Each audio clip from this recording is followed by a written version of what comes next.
اعوذ باللہ من الشیطان الرجیم بسم اللہ الرحمن الرحیم۔ معزز سامعین السلام علیکم۔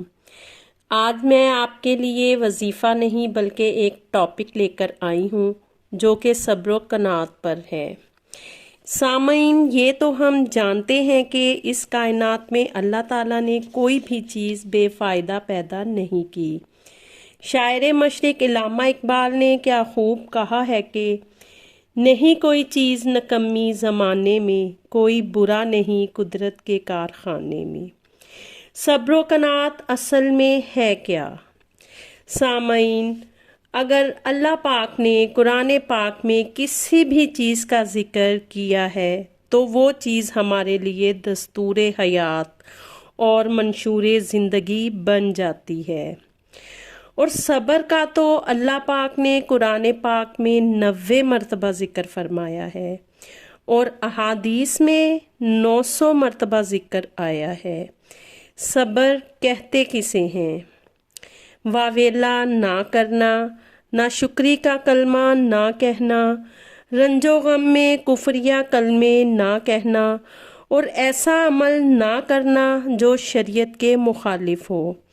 غرض یہ کہ ہر حالت میں اس رب کی رضا میں راضی رہے اور یہ کوشش کرتا رہے کہ رب کی رضا میں راضی رہے، صبر کہلاتا ہے۔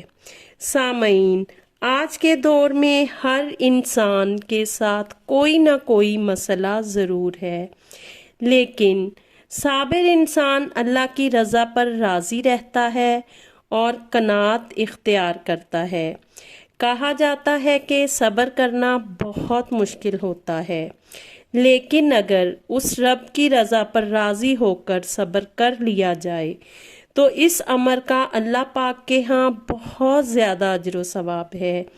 لیکن انسان کو صبر اسی وقت آتا ہے جب اس کا اللہ تعالیٰ پر توکل مضبوط ہو۔ اسی سلسلے میں امام احمد بن حنبل کا واقعہ کوٹ کر رہی ہوں۔ سامعین، جب احمد بن حنبل جیل میں تھے اور اس وقت کی پولیٹیکل پاور کے آگے باقی تمام علماء نے سائن کر دیے تھے اور احمد بن حنبل اکیلے جیل میں تھے اور روزانہ کوڑے کھاتے تھے۔ سامعین، انہیں روزانہ 300 کوڑے مارے جاتے تھے جس پر ان کی ہمت ٹوٹ رہی تھی۔ احمد بن حنبل خود فرماتے ہیں کہ میرے پاس بصرہ کا ایک نامی گرامی غنڈہ آیا اور کہا کہ آپ کو پتہ ہے میں کون ہوں؟ آپ نے کہا کہ میں جانتا ہوں تم کون ہو، تم مشہور ڈاکو ہو۔ اس نے کہا آپ کو روزانہ 300 کوڑے پڑتے ہیں جبکہ مجھے روزانہ 500 کوڑے پڑتے ہیں۔ میں نے چوری کی ہوئی ہے۔ وہ مجھے کہتے ہیں مان جا، میں نہیں مانتا، اور آپ تو اللہ کے کام کے اوپر بیٹھے ہوئے ہیں۔ آپ کوڑوں سے نہ ڈر جانا، میں چور ہو کر نہیں ڈرا، آپ تو حق پر ہیں۔ آپ نہ کہیں حق کا ساتھ چھوڑ دینا، میں شیطان کے ساتھ ہو کر ہمت دکھا رہا ہوں، آپ تو رحمان کے ساتھ کھڑے ہیں۔ امام احمد بن حنبل کہتے ہیں کہ دنیا میں کوئی ایسا عالم نہیں تھا جو مجھے اس طریقے سے تقویت دیتا۔ اللہ نے مجھے ایک چور کے ذریعے سے تقویت دلوائی کہ حق پر کیسے ڈٹے رہنا ہے اور صبر اور قناعت کیسے کرنی ہے۔ سامعین، اگر انسان کو صبر نہیں آتا تو وہ کیسے صبر کرے؟ اس کا طریقہ ہی یہ ہے کہ وہ دنیا کی حقیقت کو پہچانے۔ یہ دنیا مومن کا جیل خانہ اور کافر کے لیے جنت ہے۔ دنیا کی سختیوں کو برداشت کر کے اور ان پر صبر کر کے ہی تو جنت ملے گی، اور اس وقت انسان تمنا کرے گا کہ کاش دنیا میں ہمیں ہمیشہ تکلیف میں رکھا جاتا تاکہ آج ہمیں جتنا اجر ملا ہے اس سے کہیں زیادہ ملتا۔ اللہ پاک نے قرآن پاک میں بیان کیا ہے کہ مدد طلب کرو نماز کے ساتھ اور صبر کے ساتھ۔ دوسری جگہ فرماتے ہیں کہ اللہ پاک صبر کرنے والوں کے ساتھ ہے۔ سامعین، زبان پر مسلسل اللہ پاک کا ذکر رہنا بھی صبر کرنے کے لیے مفید ہے۔ درود شریف کی کثرت سے بھی انسان کو صبر آ جاتا ہے۔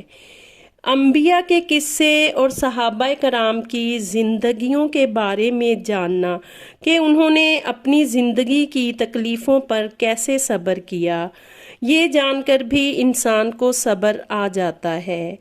آپ صلی اللہ علیہ وآلہ وسلم نے غم کی حالت میں چند دعائیں بیان فرمائی ہیں جن کے پڑھنے سے انسان کو صبر آ جاتا ہے، جن میں سے چند درج ذیل ہیں۔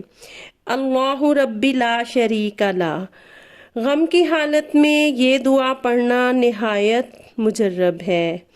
سامعین، یا حیو یا قیوم برحمتک استغیث کا مسلسل ورد کرنا بھی غم کی حالت میں انسان کو صبر عطا کرتا ہے۔